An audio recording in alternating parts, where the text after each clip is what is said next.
This video is about virtual sessions preparations.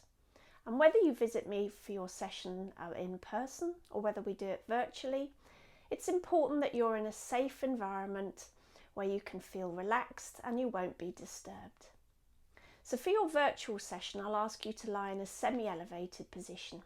So you'll need to either be comfortable on the floor, perhaps have a rug or a yoga mat underneath you, or you could be lying on a bed or a sofa like this, if that's preferable for you. Just make sure you've got some cushions or pillows so you can prop and support your back and neck, and you have some water nearby just in case you need it.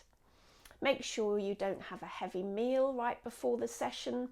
I mean, there's no hard and fast rule, but I'd say allow a good few hours before eating something heavy. And also make sure you've been to the loo before the session, just so you're not feeling like rushing off in the middle of it. If you can, try and remove some jewellery. Don't worry if you've got wedding rings that you can't remove, but just take off a watch if you do have one as well. So in terms of the technical side, you can of course use your phone for recording, but if you have a laptop it might be a little bit better, or an iPad is great just because of the larger screen.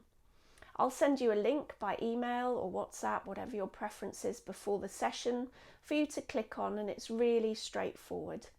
You just need to make sure that you're facing the camera for an initial chat that we'll have together, and then after that we can position the camera together so that I can see you lying in your position, and so it's just so I can check on your breathing and just make sure that you can hear me throughout the session. If you have anything like Bluetooth headphones, which just makes the sound a little bit improved, or Bluetooth speaker beside you, that's even better. But honestly, these things aren't required, it's just to enhance. And in terms of a few precautions for breath work, it is a benign and powerful modality, but there are a few contraindications. For anyone with the following conditions, I can recommend, or rather recommend, that you seek advice from your GP or another medical practitioner just before starting the session. Now these would be any kind of epilepsy, seizures of any kind, glaucoma, detached retina, psychotic or borderline psychotic states.